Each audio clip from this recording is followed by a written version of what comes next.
Everyday Superpower, where we talk body language, we talk relationships, we talk game, we talk human dynamics, psychology, biology, chemistry, pseudoscience, and everything in between. Talk to a man about himself, and he will listen for hours. Talk to a man himself, and he will listen for hours. You can also apply that to women. You should apply this to women. There's two entities, number one and number two. Of course, I'm number one and you're number two. And do you know how you perceive me? As number two and as you as number one. Because your brain gives you a conscious, which gives you an internal monologue. Some argue that they don't have one, but who am I to say? I definitely do. And your internal monologue is what creates that number one. That ego inside you is what creates number one. The survival mechanism within you creates number one. The need to replicate inside you creates that number one. Why would you look at anybody else as number one ever, aside from your child? Because you have a need and necessity to ensure that child is safe, because that is where your bloodline is going to continue. Then we can open for dispute, but then if that child is so young that they can't look after themselves, surely you're number one, because you need to stay alive to ensure the child is safe and can grow and can continue your bloodline. Talk to a man about himself and he'll listen for hours, because the man is egocentric, and the man, like every other person, like every other woman, will go through in this world and hear about people who perceive themselves as number one, who never take the time to care about anybody else, just talk about themselves and only be heard of, only hear inquiry regarding themselves if it correlates with some sort of self-serving purpose for the person who has asked the question, so they can chime in because it's of their own interest. It's not of their interest to hear the other person, but it's of their interest to hear for the sake of what they have to say in response. Have you spoken to somebody and when you look at them, it's like they're just waiting to cut in so they can speak over you? They can't wait to talk. They've already decided what they're going to say. They're not even listening to you continuing to talk. They can't wait to just chime in and express their self and vomit all over what you've put out there on the table.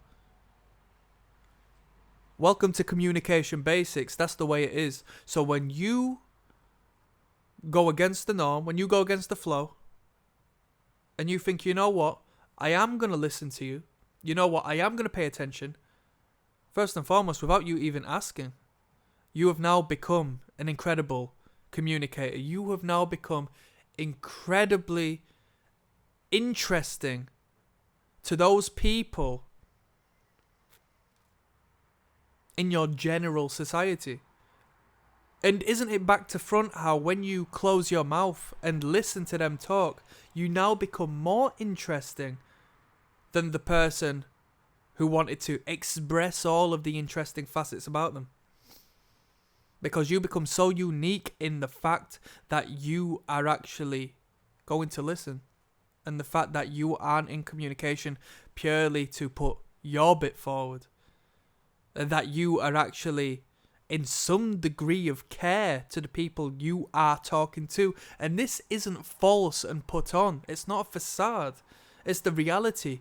Because not only, first and foremost, does it serve you through whichever means to engage and actually pay attention, but it's a newfound interest you have, because not only does it get you what you want, but you like to understand people, because the better you understand people, the better you get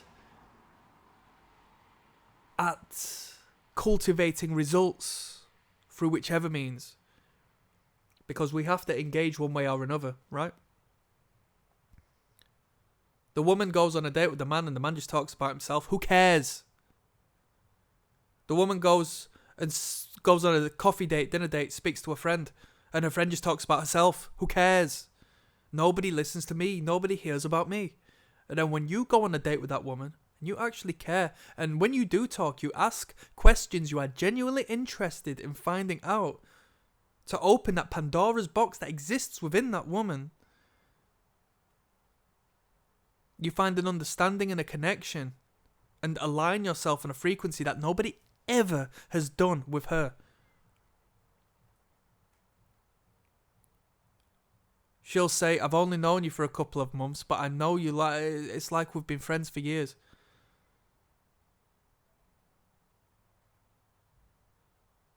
Did I make that up, or is that the truth? She will say that. And that's depth, that's connection.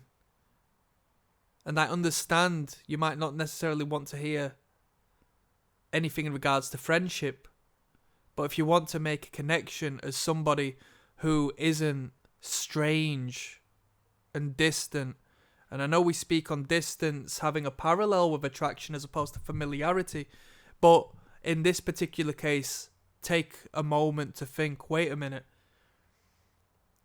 she still knows nothing about me. I'm still mysterious. I still possess these qualities that make me attractive.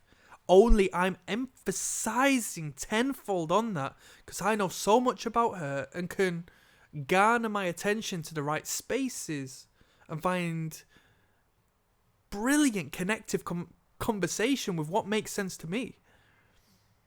But I've not sat there trying to impress her for 20 hours about who I am and my background and crap she really doesn't care about. She wants to speak about herself. He wants to speak about himself. That's game. Click like, click subscribe. On that note, 2 separate links down in the description of the video. One will take you through to my catalogue of body language. That's where I've laid out the A to B of reading people through their non-verbal communication. Second to that is the Patreon, where I've broken down videos on attraction and repulsion cues. That's where you're going to internalize this dating game, and you're going to get it tight, and you're going to become very successful. I assure you, you won't find the information elsewhere. I'm signing out.